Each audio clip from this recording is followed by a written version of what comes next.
Donc la PAC, elle est divisée en deux piliers, hein. Il y a les aides directes sur le premier pilier et des aides indirectes sur le second pilier.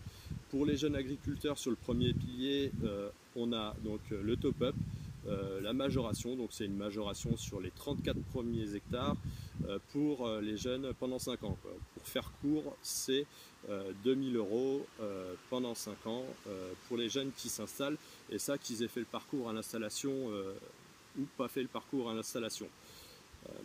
C'était dans une idée que peu importe, les jeunes qui s'installaient, voilà, devaient toucher quelque chose au démarrage. On a aussi les DPB qui sont des aides à l'hectare, hein, c'est les aides que tout le monde connaît, des aides couplées. Bon, alors là, il faut être éleveur quand même pour les connaître. Il y a l'aide bovin laitant, l'aide bovin laitier et les aides couplées, au vin. Pour continuer un peu plus loin, alors on a aussi des programmes sectoriels. Alors ça concerne un peu moins de monde. C'est des aides qui vont, malgré qu'elles soient dans le premier pilier, pas directement à l'agriculteur. C'est des aides qui aident tout un secteur. Et les secteurs qui sont concernés, c'est l'arboriculture, la viticulture et l'apiculture, voilà, pour la France. Sur le second pilier, alors là, il y a tout un tas d'aides, et on va dire qu'il y a une partie des aides qui sont gérées régionalement actuellement, ce qui fait qu'on a pas mal de diversité, mais j'y reviendrai. Alors sur le second pilier, pour les jeunes agriculteurs, ça nous intéresse quand même pas mal, parce qu'on a les aides à l'installation, donc la DJA, qu'on connaît dans sa forme actuelle, avec les 4 modulations qui sont régionales, ce qui fait qu'on a des DJA quand même qui varient pas mal en fonction des régions.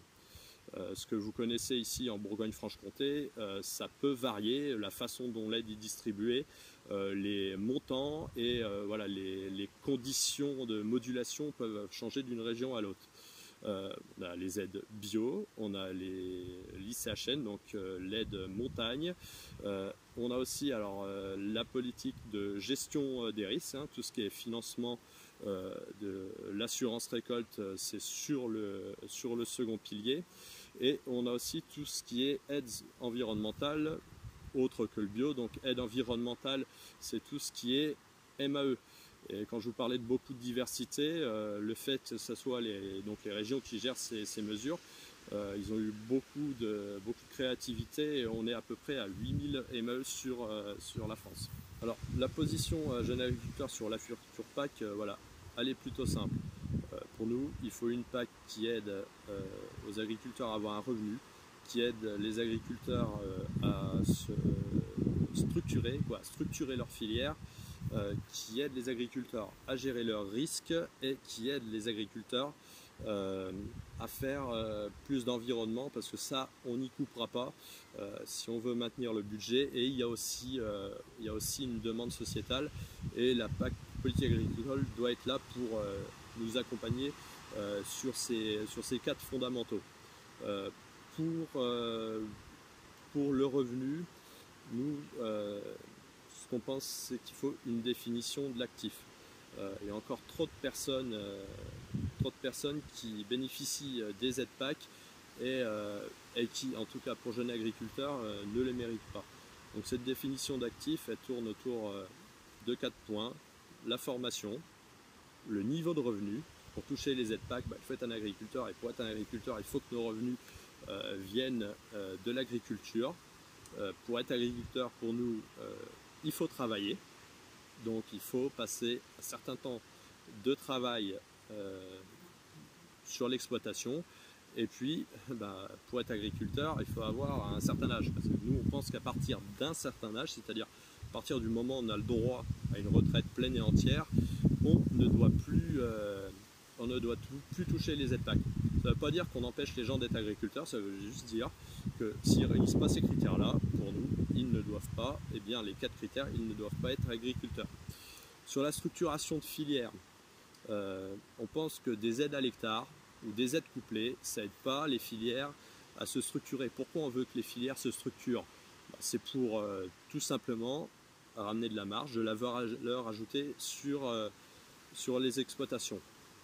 Pour nous, les aides couplées et les aides à l'hectare, hein, que ce soit DPB ou toute aide à l'hectare, beaucoup d'aides sont quand même basées à l'hectare, même les aides environnementales du second pilier. Donc pour nous, la seule logique de la PAC actuelle, c'est plus tu as d'hectares, plus ton troupeau est gros, plus tu as d'aide. Et pour nous, ça n'annonce pas forcément un bon avenir pour l'agriculture. En tout cas, il n'y a aucune orientation concrète derrière ça. Donc on veut des aides qui apprennent aux agriculteurs, qui les aident, qui les incitent à se structurer pour ramener du revenu et finalement, on rêve peut-être un peu, mais à pouvoir se passer de ces aides-là. Sur la gestion des risques, alors on veut un package complet, on veut des outils qui nous aident à gérer les risques climatiques. Alors on a déjà l'assurance climatique, elle ne fonctionne pas très bien, on veut garder le principe en l'améliorant, en modifiant la façon de calculer les moyennes, en baissant le seuil de déclenchement, les franchises. Donc on peut vraiment en faire mieux sur l'assurance climatique. Elle n'est pas assez répandue, il y a une raison, c'est qu'il y a des améliorations à apporter. Sur le risque sanitaire, on veut que le FMSE généralise et pourquoi pas se sectorialise parce qu'il y a des risques sanitaires qui sont typiques à certaines productions et qui ne sont pas couverts à l'heure actuelle. Pour le risque prix, alors on veut remettre en place des aides contracycliques. Alors les aides contracycliques, ça fait peur à certains, mais si vous voulez, on veut un outil qui permette finalement des réductions de production temporaire. Alors comment ça fonctionne concrètement? Ça fonctionne plutôt simplement, on fixe des coûts de production comme on a essayé de faire pendant les EGA. C'est peut-être pas parfait, mais l'idée c'est de fixer au niveau français, européen, régional, tout ça c'est pas déterminé, mais de fixer un coût de production sur toutes les productions agricoles. Si le prix auquel vous êtes payé, le prix mondial en fonction des marchés sur lesquels vous êtes, baisse, le but des aides PAC c'est de venir, des aides contracycliques, c'est de venir compenser et de faire que finalement vous lissiez toutes vos années. La contrepartie de ce système-là, c'est qu'il faut de la régulation de volume. Il faut de la régulation de volume. On ne peut pas être payé, avoir un prix finalement qui est garanti malgré les aléas prix et produire tout et n'importe quoi. Parce que sinon le système va vite s'enrayer. Donc nous on ose le gros mot chez Jeunes Agriculteurs. Il faut réguler les volumes et le mieux, ça serait au niveau européen et puis que tout ça soit en cohérence finalement avec les politiques commerciales de l'UE. Qu'on ne nous mette pas en concurrence avec des produits qui respectent pas nos conditions. Parce que si on régule nos volumes et puis qu'on importe de l'extérieur, ça ne marchera pas non plus. Sur l'environnement, alors ce qu'on demande sur l'environnement finalement c'est de la simplification et que ça soit incitatif. Pour nous, la simplification, ça passe par, quand c'est possible, les résultats d'objectifs. Parce que ce qu'on vous demande pour le moment en termes d'environnement, c'est vous mettez en place quelque chose, on vous donne une aide, même si sur votre territoire, ça ne marche pas. Donc ce qu'on pense, c'est qu'il y a des indicateurs, on va dire, objectifs, qui permettent de savoir si un agriculteur s'améliore ou non, et on n'est pas à le surveiller tout le temps, il met en place les pratiques qu'il veut, il est grand, je veux dire, ça le responsabilise, il est capable, on a tous eu des formations, que ce soit en formation de base ou formation continue, on est capable, que ce soit en termes de biodiversité, en termes de nitrates, en termes de produits phyto, d'atteindre des objectifs sans qu'on ait une recette toute préparée à appliquer et qui ne nous convient pas. Donc ça, c'est le côté simplification et un peu confiance à l'agriculteur. Et ça permettra peut-être qu'on n'ait pas 8000 MAEC et réduire le catalogue au niveau français. Et qu'on puisse appliquer sur tout le territoire les mesures qui correspondent aux pratiques de l'agriculteur. Parce qu'on avait beau avoir 8000 mesures, on avait quand même sur des territoires des mesures agro-environnementales qui n'étaient pas disponibles pour certains départements ou régions et qui étaient disponibles dans la région d'à côté.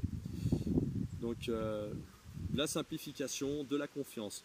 Sur le côté incitatif pour les aides environnementales, c'est simple, pour le moment, elles font que de compenser les pertes. Donc quelqu'un qui s'engage dans une MAE gagne en théorie pas plus d'argent que la personne qui n'est pas engagée dans la MAE. Finalement, 8000 mesures plus pas beaucoup d'argent à la clé, malgré tous les efforts, c'était la meilleure façon de ne pas faire d'environnement.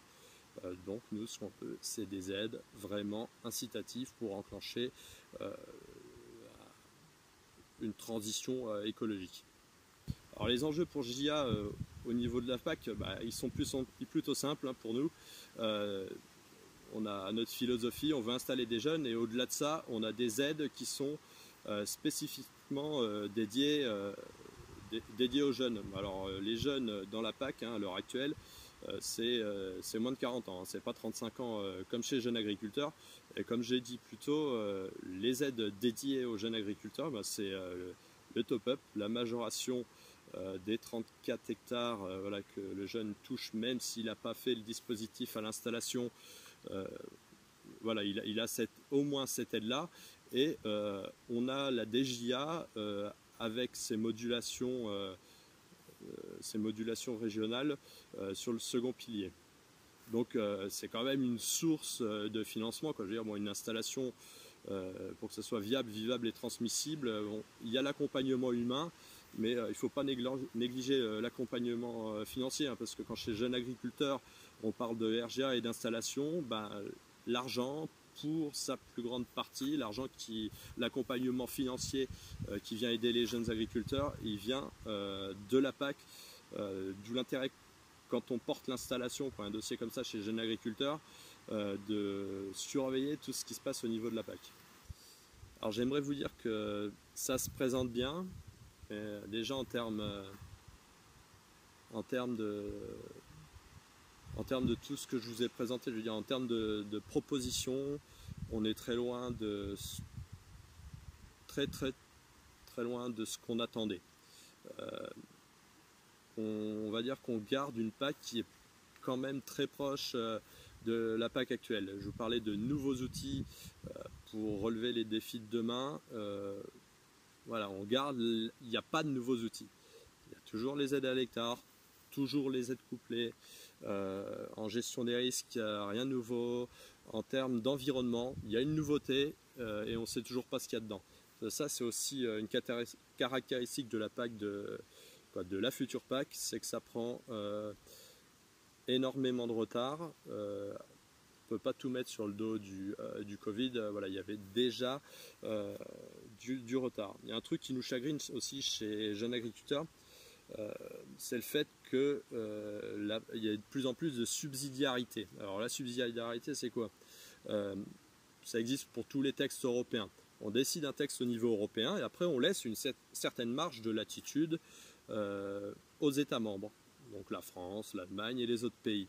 Ce qui fait que, selon notre analyse, il y aura de la distorsion de concurrence entre les pays. Alors il y en a déjà.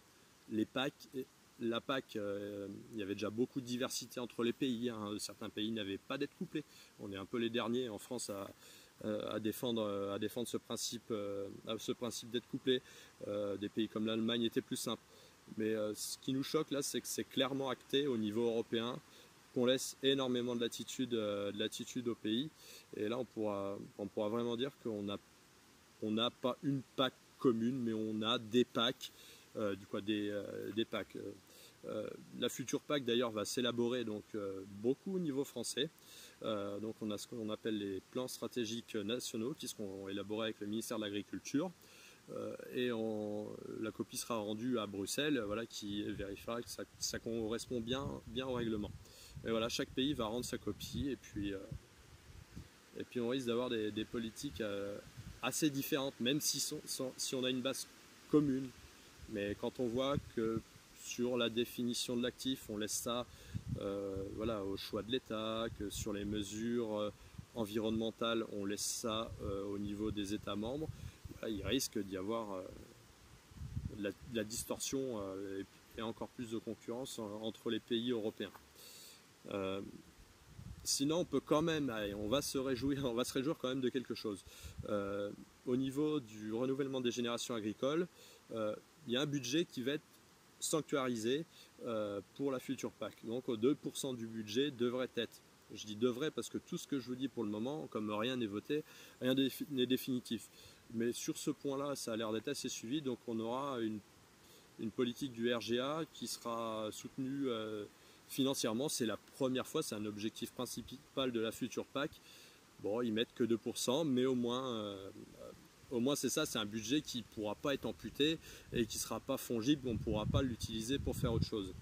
Donc voilà, ça c'est quand même une bonne chose. Et la deuxième bonne chose, c'est que, je vous ai dit, la définition de l'actif, c'est sur la base du volontariat, mais on espère que vous allez nous aider en tout cas à convaincre les élus qu'il faut une définition de l'actif agricole, si possible celle des jeunes agriculteurs. On va en discuter dans les mois à venir, ce qui permettra en fait de distribuer les aides aux agriculteurs qui pour nous sont vraiment actifs et rêvons peut-être de faire des économies et de compenser la baisse. Ça c'est aussi la baisse du budget, hein. C'est aussi une autre déception, c'est la baisse du budget. Ça aurait pu être pire, en fait on en est là à se satisfaire que ça aurait pu être pire, mais pour la faire très courte, en gros entre la PAC de 2014-2020 et la PAC 2021-2027, il y aura une baisse une baisse de 9%. Bon, tout ça encore, c'est du provisoire parce que rien n'est voté. Bon, là, au moment où on se parle, on a une baisse de 9%. Quand on voit ce qui s'est passé pendant le Covid, qu'on a réussi quand même à maintenir les circuits alimentaires, qu'on a continué à travailler, qu'on s'est rendu compte que l'indépendance alimentaire c'était important, on ne peut pas se satisfaire de ça. Nous, le budget en augmentation, on ne le demandait pas juste pour toucher plus d'argent. C'est que si on veut installer des jeunes agriculteurs demain, il y a le défi du renouvellement des générations, le défi climatique. Si on veut relever tout ça, c'est pas avec moins d'argent et finalement des outils qui pour nous sont inutiles. Donc les outils, je dis qu'ils sont inutiles parce que dans la PAC qui s'annonce, voilà, c'est les mêmes outils, donc ils ne produiront pas d'effets différents pour la prochaine PAC, surtout si le budget est en baisse. Malheureusement, la PAC, c'est un budget pluriannuel, cadre financier pluriannuel, si vous voyez ça passer, CFP, c'est le budget pour 6 ans. Alors c'est le budget pour 6 ans pour toute la politique européenne et en particulier pour la politique agricole. Le problème de ça, c'est qu'on peut pas faire face aux aléas, on ne peut pas faire face à toutes sortes de fluctuations. Et quoi, s'il y a bien un métier où il y a des variations de prix climatiques et tout ce qu'on veut, c'est bien l'agriculture. Et bon, de base, ce phénomène-là ne convient pas. Les autres conséquences que ça produit, c'est fait que le budget, il y a un moment, il s'arrête et il n'y en a plus. La conséquence derrière ça, c'est que quand il n'y a plus de budget, il faut avoir un nouveau budget pour pouvoir dépenser de l'argent. Donc là, on avait 2014-2020, un budget qui était prévu. Et en 2020, l'année se termine, et en 2021, ça devrait être l'argent de la prochaine PAC. Le problème, c'est que le règlement PAC, donc les outils qu'on va utiliser, la façon dont on va distribuer les aides aux agriculteurs, n'est pas déterminé et le budget n'est pas voté non plus. Donc, si tout se passe bien, ça pourrait aller assez vite. Donc la Commission européenne, c'est son travail d'organiser tout ça, elle pensait qu'on pouvait faire ça en un an. Donc avoir une transition de 21, avoir une année où finalement on garde les mêmes règles que la PAC actuelle, mais financée par l'argent de la prochaine PAC. Alors c'est pas très satisfaisant parce que je vous ai dit, il y a une baisse de budget. Si on garde les mêmes montants, on aura moins d'argent par la suite. Donc voilà, cette période de transition, en fait, c'est une période d'incertitude où on n'applique pas la nouvelle PAC, mais où on n'a plus de sous, quoi. Donc, le Parlement européen, et ça a l'air d'être en bonne voie parce que tout le monde n'est pas prêt. Donc, la période de transition serait de 2 ans et du coup, on aurait une application de la future PAC, la vraie, en 2023. Donc, entre 2021 et 2023, malheureusement, il va falloir distribuer des aides et ça sera avec, pour le moment de ce qu'on nous annonce, les mêmes règles que la PAC 2014-2020. Alors les points de vigilance, oui, il y en a pas mal. C'est que le projet de future PAC qu'on nous propose, que la Commission européenne nous propose, ne nous convient pas, mais il y a un moment, quoi, il faut quand même avancer. Il y a des choses qu'on n'aura pas clairement dans la prochaine PAC. Je pense que sur certains points, comme les aides contracycliques, comme la gestion des risques en général, comme l'environnement, en tout cas on n'aura pas tout ce qu'on voulait, mais à chaque PAC il faut avancer, il faut que les positions JA elles avancent.